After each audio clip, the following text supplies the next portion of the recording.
Here's to the crazy ones, the misfits, the rebels, the troublemakers, the round pegs in the square holes, the ones who see things differently. They're not fond of rules, and they have no respect for the status quo. You can quote them, disagree with them, glorify or vilify them. About the only thing you can't do is ignore them, because they change things. They push the human race forward. And while some may see them as the crazy ones, we see genius. Because the people who are crazy enough to think they can change the world are the ones who do. Take one daily minute at 333 and join us in imagining a world of peace and abundance for all. You may say that I'm a dreamer, but I know I'm not the only one. During this interview, I'll be speaking with Dr. Pedram Shojai, who is a QiGong master and Taoist alchemist, teaching the techniques and philosophy of balanced living. He's also an author and movie producer, with his main mission being to help enlighten the world, which he does as the founder of well.org. Take a listen to our interview now. So, hey, how you doing? Hey, nice to see you. Yeah, good to see you. The first question I want to start out with, speaking about identities, what is the light body? Wow, strong open. Yeah. So, if we have a physical body, and that's the densest form of vibration that we can see, there's all sorts of electronic, electromagnetic, and subtle energy forces that are working in our body to build the bone, to drive nerve tissue, to get signals going. And so the ancients have been able to see it. And if you could train it, I could show people within a matter of hours to days how to start seeing the glow around someone's body. And so what the work is to use the physical body to help ignite the light body and have that become really a light unto itself. Right? Like a merge? Well, it's it's one and the same, but the physical body becomes the anchor for that work so that your light body gets brighter and brighter, and you use that energy to continue to wake up and illuminate your consciousness. And I know that you're actually involved in Taoism and alchemy, Taoist alchemy. So they talk a lot about nothingness. What is the relationship between nothingness and form?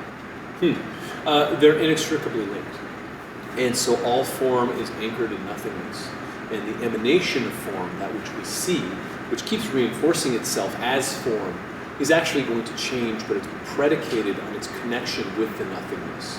And so the real mystery behind the mysteries is tapping into that place of nothingness, because from there, the emanation of the universe comes forth.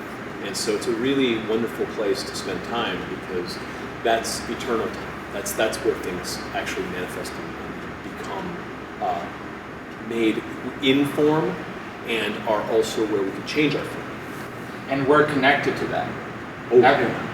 So since we're connected to this unlimited resource and nothingness, how can we develop our relationship to it? Start with your breath. Start with your consciousness stepping into the present moment. Start with understanding that your consciousness is everything. And it's your connection to that primordial nothingness. And it's also what connects you with all the other things happening. And so as you can grab that scattered consciousness and bring it down to like a core focused moment in the present moment, all that power and all that connection, all that gnosis is right there. By consciousness, do you mean awareness, or do you mean something else? Awareness is a piece of the consciousness, but consciousness is really the essence of your spirit, the essence of who you are, and how you're connected with me and everyone else in your universe, and how you're connected with all life, and possibly, if this is in your ethos, the creator of all life, or the emanator of all life, right? And so your consciousness is the glue that binds you to all of life. And what are some of the, I guess, restrictions to that? How do you overcome fear, limitations? Face it, straight on. In the present? Oh yeah. What am I afraid of? Oh, that's interesting. I'm afraid of that. Why? So I'll step up. If I'm afraid of bullies, I start doing martial arts. If I'm afraid of heights, I'll do rock climbing. and work through that because it's limiting my personal power and my expression. And so you take on the hero's journey and you draw your sword and you face your nemesis. And how does physical movement and visualization connect with that? The problem with most of us is we believe that we're nothing more than our physical bodies, and we're clunky. And so to use your visualization is to take the inherent dream state of your consciousness and overlay it on your actual physical reality that you're living in your day-to-day life, and put the two together. Some of us will say, oh, I had crazy dreams last night, and that was it.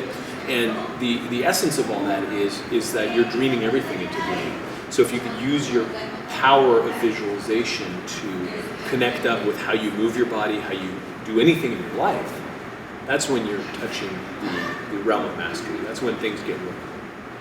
What is a quick biohack or visualization technique that you use personally to, manifest? To manifest. So what I will do is I will see what it is that I desire or want. There's nothing wrong with desires if they're connected with your spirit and the growth of your spirit. And I will visualize it, see it all the way through, see it in its entirety, and create the vision in my mind's eye, and then basically connect up my energy from my lower abdomen, my heart, and my third eye, and line up with it and say, please move all the obstructions that are between me and this reality and let me walk into it. So I'll visualize it, I'll see it, I'll breathe life into it, and then I'll let the universe give me all of the breadcrumbs, if you will, to follow into the emanation of that. How important is thought and feeling in this? It's everything. It's everything. Well, you are what you think, and your feelings are coming from the essence of who you are. So if you don't connect up your mind, your body, your emotions, all of these things are part of the cohesive unit, if you will, that is you, that is me. And so connecting all of those up and firing on all cylinders is how any of it gets done. If you have some emotional wound from your past that has gone unhealed, but you're doing mental exercises every day and 3,000 push-ups and all this stuff, but you have left this emotional wound to fester, it will pollute every other aspect, every other facet of your life, and you won't be effective. How important is physical movement?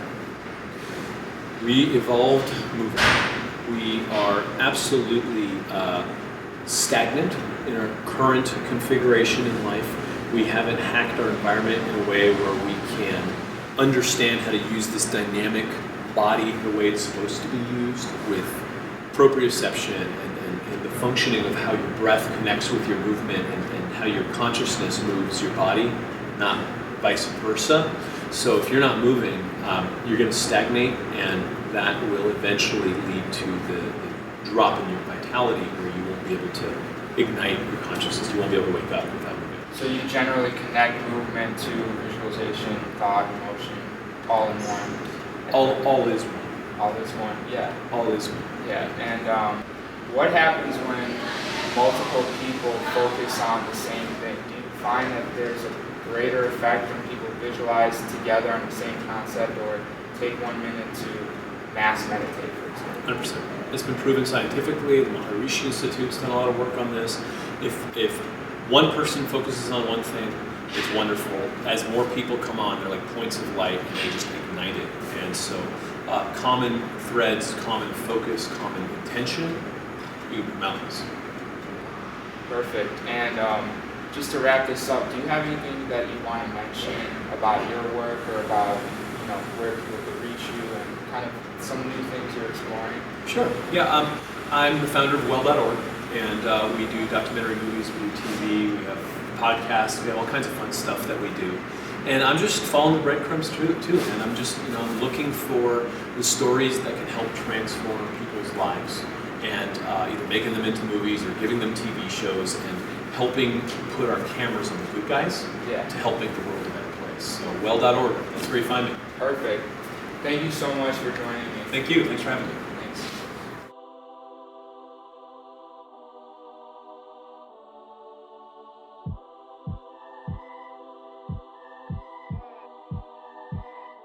At 333, imagine world peace and abundance for all for 1 minute.